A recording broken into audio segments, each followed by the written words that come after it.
You're about to hear a brief conversation with an incredible actor.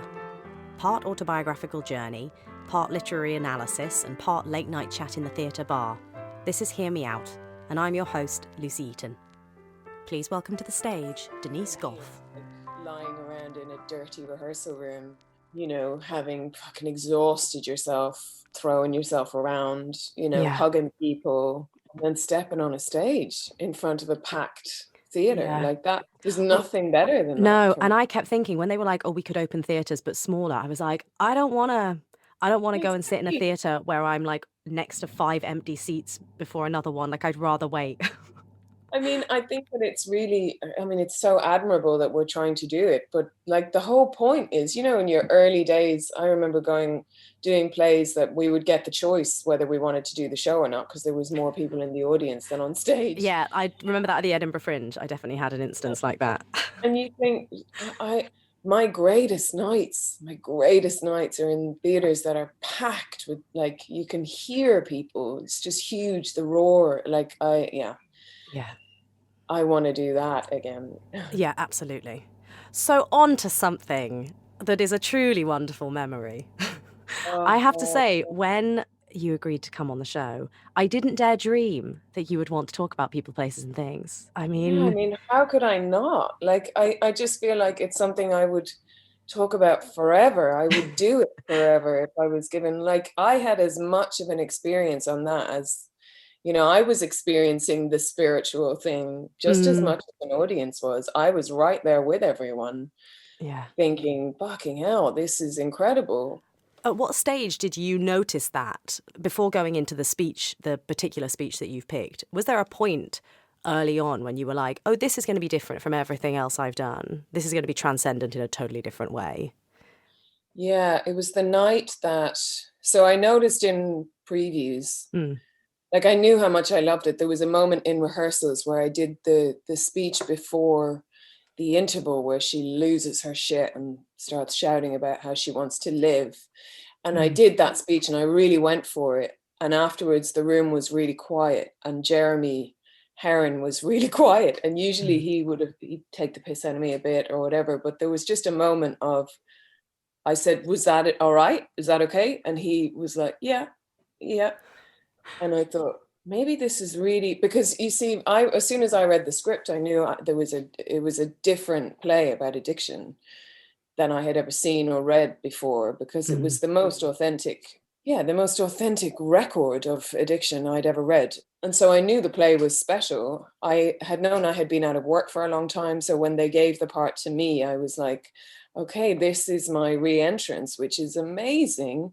I knew on the first day of rehearsals that I was overwhelmed that I was working at the National. But it was when the play started taking shape that I think, and we started working with these people in the Freedom Recovery Centre in Catford, this little treatment centre that these two brilliant women set up. And we were visiting them a lot, and they were coming to the rehearsals, and they came to our first run through in the rehearsal room, and we all stood together and said the Serenity Prayer together. And some people were on suicide watch, you know, they didn't have any laces in their shoes and stuff. So I was like, this isn't about a play. And I mean, I had sort of let go of all of that anyway, and I was just in it for pure joy at that point. And but I knew this play it was representing a tribe of people who are very important to me, and they felt absolutely represented. So I knew that was really special. But then there's like a responsibility as well. Yeah, and it felt a bit like, oh, we don't have to care about what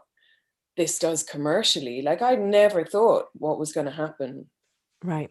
I never thought about it. I just knew I was doing a play that addicts and people in recovery were going to love. And so then in previews, everybody kept jumping up at the end. And I was like, okay, that's interesting. And then I never believed in single curtain calls either. I don't like them. I always think, why is one actor taking a bow, right? I'm a bit of a purist about, like, it's the company and it's the team. And then I think it was the third preview, I went out and I thought everybody was following me, and they didn't follow me. And the audience went berserk. And I thought, oh, it's not about me. They need a minute with her. on her own.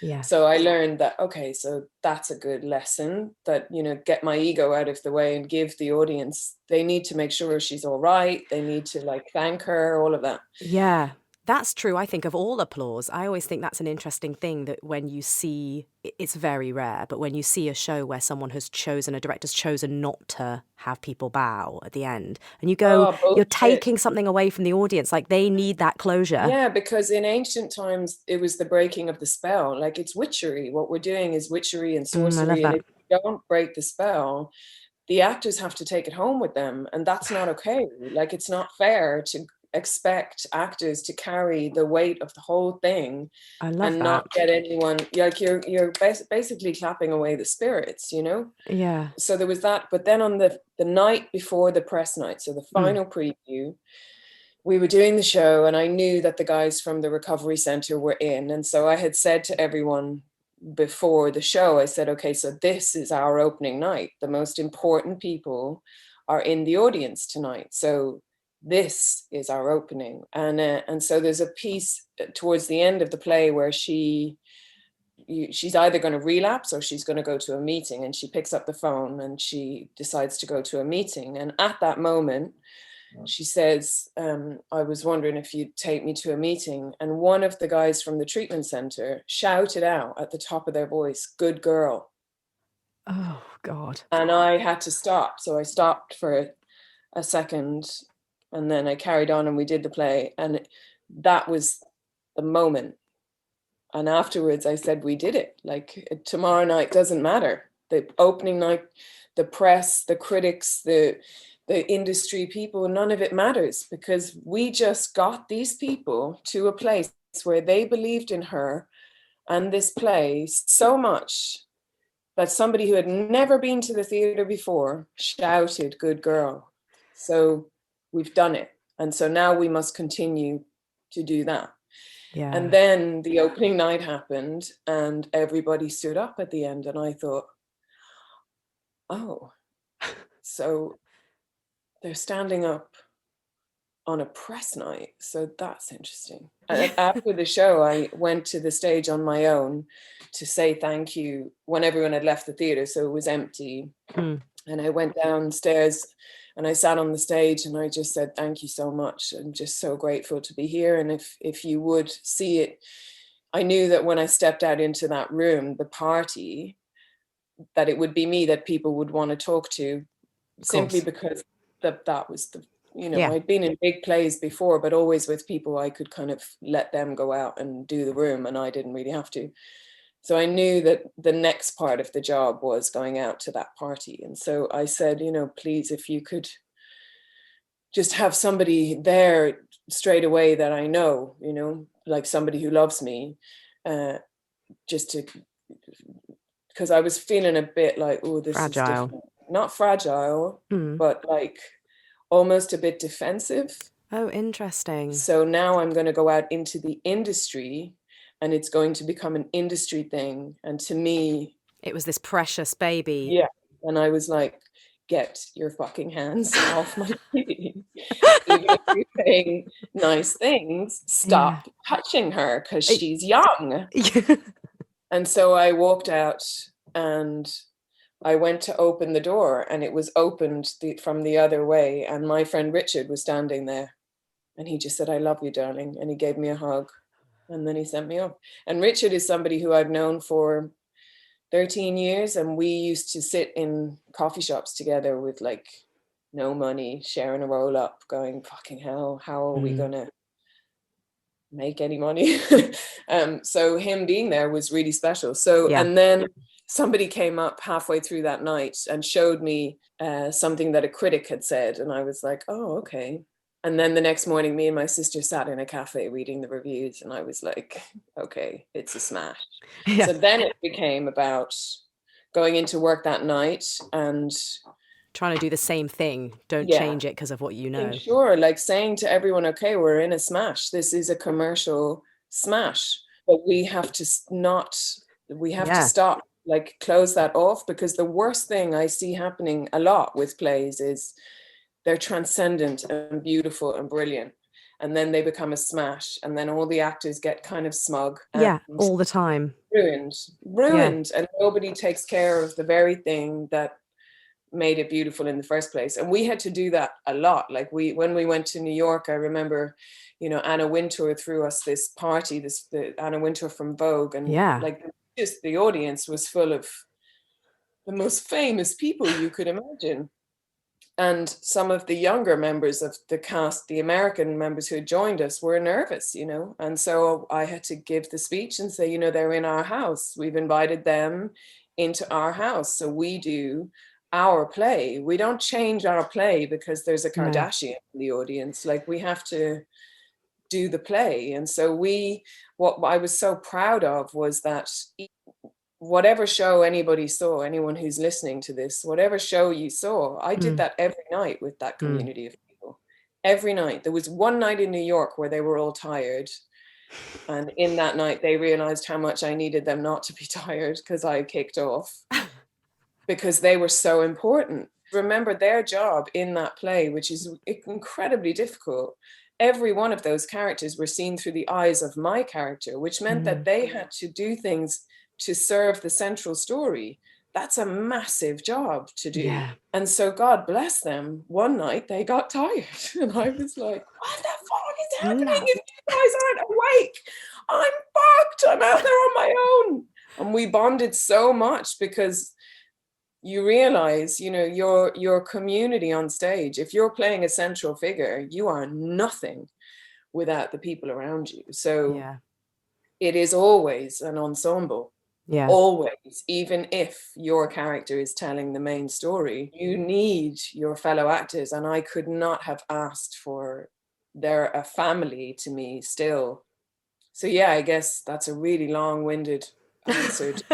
It's lovely. That's before the press night. And then and then every time the play transferred, what Jeremy, the director, did, Jeremy Herron, who's amazing, he repeated the exercise of having a group of people in recovery and the addiction community come to the rehearsal room the night before we'd move into the theatre. Right. Just centers you. Yeah. This is not about impressing the industry. This is pure power of pure theatre. It was so I'll talk about people, places and things forever. I mean, it's so interesting. There's so many things in what you said there that I wanted to pick up on. And one short thing was just what you were just saying there about getting in recovering addicts and reminding yourself sort of what the story's for. Obviously, theatre does many things, and sometimes theatre just entertains. That's the point of it. It's meant to be fun and escapist. Yeah. And sometimes you're trying to really tell a story well that maybe hasn't been told that well before. Yeah, but also, you can do all of that and entertain. I mean, people course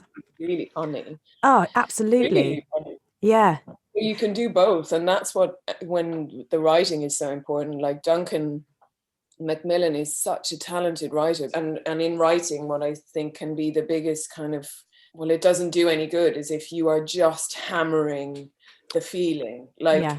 In life, we have these terrible things happen, and out of those things, I have a very Irish kind of mentality around it, and we have very, very gallows humor. And so I see it with writing, with really great writing. They know they don't have to hammer the point home. And if anything, that grief lands more if you have the humor alongside it. Yeah.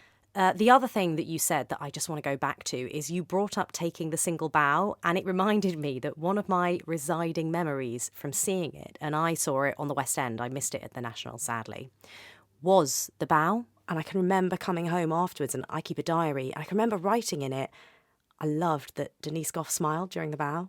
Yeah, because I wanted to be, sometimes you see an actor take a bow and they show you how hard it was. Yeah. But I felt like Muhammad Ali at the end of my bow. And the very last night of the National, like, I had a blackout in the bow, because it was so overwhelming, and the audience were going so nuts, and I was like pumping the air like this, and then I turned around and then the whole cast was on stage, and then I turned around and all of the people from backstage were on stage, and I was like in the center of this huge ring of people, like clapping, and I'm like hugging everybody, and I for a minute and for a second, and the company manager said, you have to leave the stage because this is not going to stop. And it was really intense, really, really intense. And it's the single most like profound experience of my life doing that play. And I've had some profound experiences. Like I loved doing Desire Under the Elms. That was amazing. Angels in America, I hated doing. That's so interesting. What was so hard? Well, I mean, it's obviously a hard part. Yeah, it's Tony Kushner, 8 hours, just so playing a woman who was being gaslit and abused. It was just really difficult and lonely because it's a play about 8 leading characters all on their own journey. But I'm so glad I did it. Like the final night on Broadway, my God, Harper, I was like, get out of me. Amazing. Thank you for visiting. Now go away. That's hilarious. So it was a gift, but sometimes they're just an offering, you know. It's not all meant to be fun and games. Yeah. And it can't be. It can't be. And why should it be? Like people have hard jobs. Why do we always get for it to be good? It wasn't fun, but it was incredible in a different way. But People, Places, and Things was pure joy from beginning to end. Amazing. Joy that is sort of indescribable. So the speech that you've picked, the acting and addiction speech, why is it so extraordinary, do you think, aside from the general brilliance of the play? In the audition, I'd been asked to prepare it and I couldn't stop crying through it. And Jeremy said, you know, maybe she's not so emotional. And I said, I have never been allowed to do a speech like this. So if you decide to give me the part, then after 2 weeks of doing it, maybe I'll stop crying. But right now, no. Right now, I am emotional as the actress doing a speech that was written. How did he know what it was like? How did somebody put what it is like to be an actress so perfectly? So he wrote my experience. And so it was really important. You know, I felt like it was a really important speech for actors, you know, and actresses. It's interesting, in the speech, you say this moment about how, as an actor or actress, you get to say lines that are so poetic and beautiful that would never come out of your own mouth, but you get to make them your own. And obviously that is part of the joy, is the poetry of it. And part of the joy is just the total realism. It's what you're describing. It's like when you get a speech and you go, yeah, that's it. Yeah. That's the thing. I've just never, it's not that you've put it in flowery language. It's like you've just hit the nail on the head in a way that I'd never been able to. Same way as sometimes you have to do stuff that is such bullshit. You're like, this is not real. So when you get, and what I loved was that he wrote that. He was like, if you're really lucky, you get to do that. Like if you get it, like some people never get a People, Places and Things moment. If you're lucky, you get one of them. Yeah. And I've been really lucky. And then getting to speak Tony Kushner after that, that's really lucky, even though it was hard. I've done Eugene O'Neill. I've had the words of so many incredible writers in my body. And I've also had the words of so many shit writers. But you know, when I was speaking to my friend last night, we were saying, you know, when you're gifted with a great writer, you don't really have to do much. I worked very hard on People, Places and Things, but it was also incredibly easy. It was incredibly easy because one thing led to another thing to another. Yeah. Physically, it was very hard, but it wasn't... you don't have to make sense of stuff. Yeah, it was joyful to know that the language was something that, you know, was looking after me. Yeah. When you start moving into other mediums and you've worked on some of the greatest writers in history, like your instinct for good writing is so sharp. Like sometimes I read something, I'm like, I'm not. No, your cringe radar must be like, boop, boop, boop. Like it just doesn't fit in my mouth. Why am I going to try and make something fit in my mouth? I'm too old for that shit now as well. Like last night I was telling somebody about it. I'm in this really beautiful women's group and I was speaking to somebody, we're getting to know each other and she's so fantastic, this woman. And I was telling her about this play.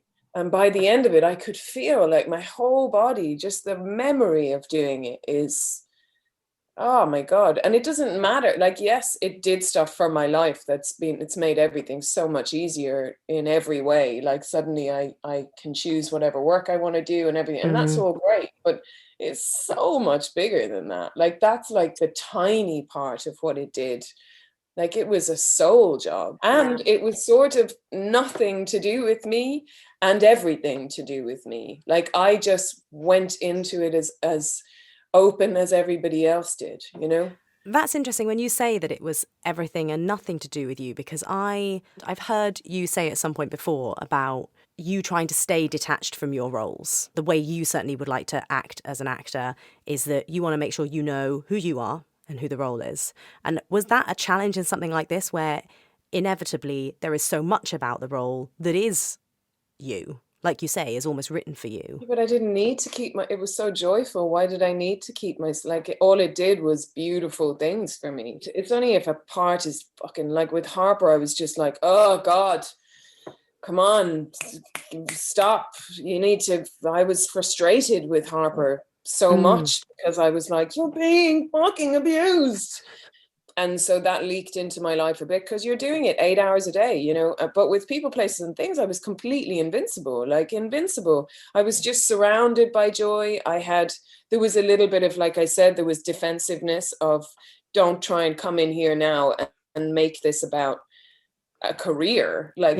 This is so much bigger. Like it was laughable, the idea that, you know, I remember going to a meeting at some big TV company in New York, and I was just like, who the fuck are you talking to? Like, seriously, like I am on a different planet than you guys right now. You think I want to be in your show where I'll run around in high heels with a gun?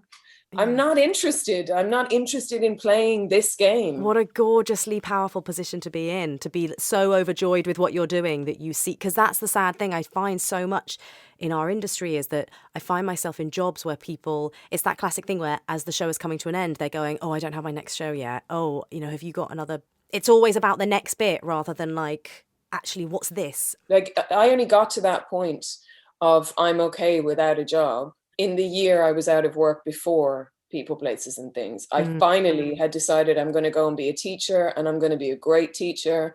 I had met myself on the darkest night of the soul and thought, you're really all right. You need to stop giving your power to this industry.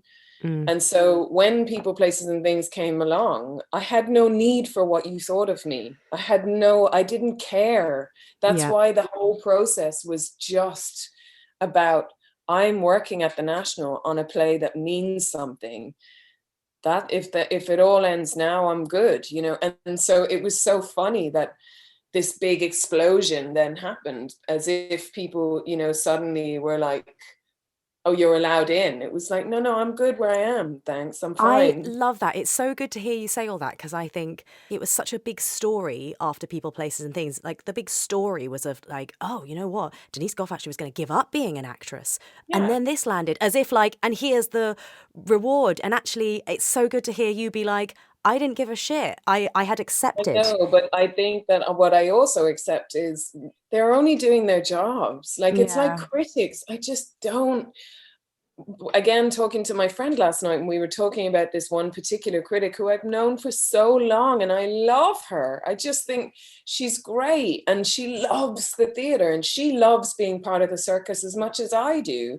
So who cares if sometimes she has to say, I wasn't a big fan of her performance. She's doing her job. And when it all kicked off for me and I won the best newcomer, it was funny. There was no sort of, fuck off, you guys. You can laugh at it. We're all just doing our job. There isn't anything to fear. It's like now when I do, because film and TV is a totally different beast. You give all of your work to somebody who might fuck it up in the edit. Who cares?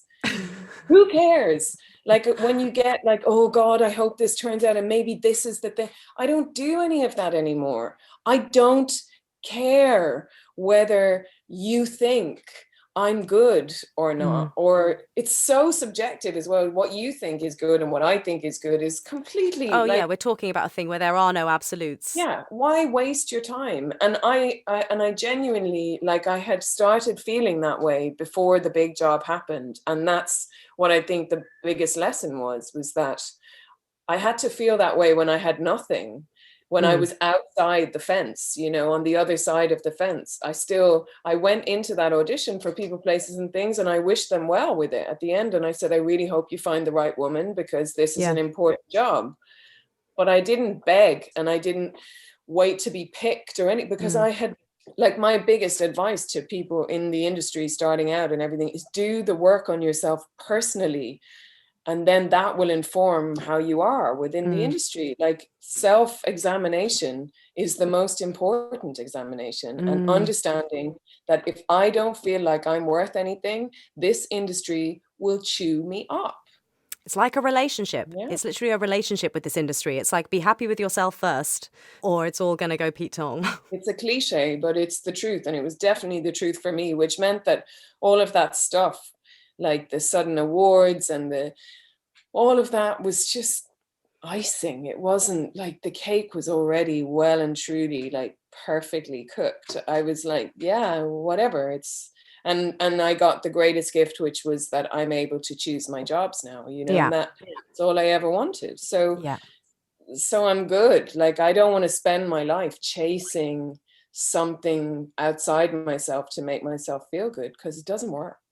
No, to a lesser extent, but I definitely had a similar experience to what you're describing when about 7 years ago I started a production company. It was when I first started producing as well as acting. And even when all we were doing was really little stuff, because they were my projects and my babies, and suddenly I had that to focus on. I can remember the first audition I went to where I thought, I actually don't know whether I want to get this. And I think it was an RSC. It was the first time I'd been seen by the RSC. And I was like, I actually don't know whether I want to get this, because if I get it, there's all these things that I'm lining up that maybe to you look tiny, but actually they're things that I've controlled, I've decided to make. And it would be really sad to miss them. Yeah. And I suddenly felt such a sense of ease. Yeah, you go where I'm meant to go, as opposed to banging on doors of people who are not interested until you become something, and then suddenly they're all interested. And even that doesn't fill me with any resentment. You're like, welcome to the industry. It just is what it is. Exactly. And so now, because I'm starting to move into producing and putting things together. And the reason I'm doing that is so I can surround myself with people I like working with. I am not interested in having the biggest name if that biggest name is an asshole. I do not want 100% people around me that are going to make my life difficult. Like the tribe that you work with, it should be easy. Oh my God. I have had one instance where I have allowed something that I was producing, that I made, to get out of control. And I can remember doing this play, and we ended up with this team that we just had such a clash with, my partners and I. And it was so sad. Like, this is the whole point of producing, is meant to be that we don't work with. I guess you have to learn. Yeah. That was your way of learning. Like, nothing is wasted. But no, I have learned enough now to know who I want to work with. And I also know what's good and what isn't good for me. So that's all I need moving into the next stage of my career. I better do this. I was about to say, talking of good, we'd better read it. Yeah, exactly. Okay, so from People, Places and Things. With a play, you get instructions, like stage directions. Someone clothes you, tells you where to be and when. You get to live out the most intense moments of your life over and over again, with all the boring bits just left out. And you get to practice for weeks. And then you get applauded. Then you get changed, leave through stage door, bus home, back to real life, all the boring bits left in. It's waiting, temping, answering phones, serving canapes, nothing permanent, can't plan, can't get a mortgage or pay for a car. And then an audition comes in, you try to look right, and you sit in a room surrounded by people who all look exactly like you do, all up for the same part. You never hear back. Or you get the part, and then it's sitting around in rehearsals or backstage, probably earning less than you did temping. You make these friendships with people, like a little family. You fall in love on stage and off. And then it's over and you don't see them again. Try not to take it personally when people who aren't as good as you get the parts, or when you go from being the sexy ingenue to the tired mother of three. But you keep going, because sometimes if you are really,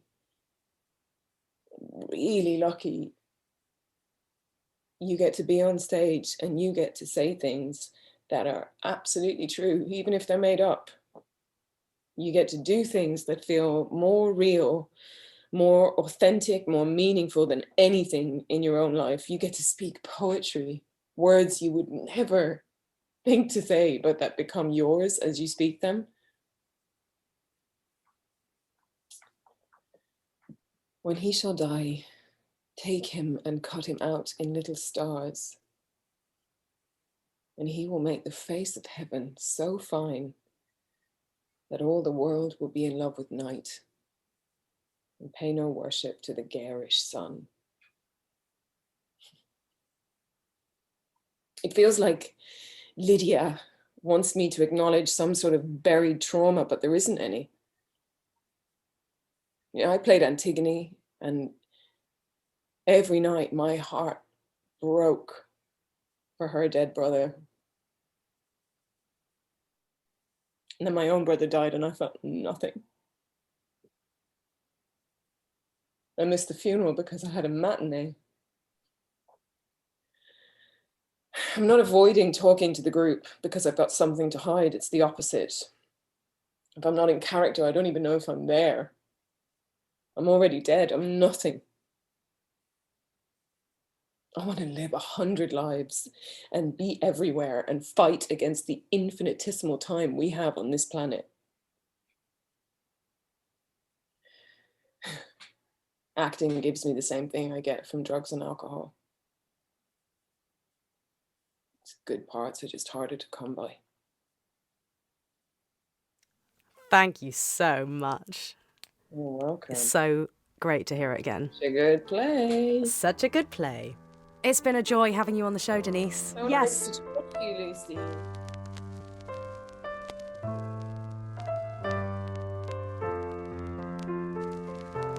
Hear Me Out is a Lucy Eaton Productions podcast. Music composed by Tristram Kay and artwork by Rebecca Bright.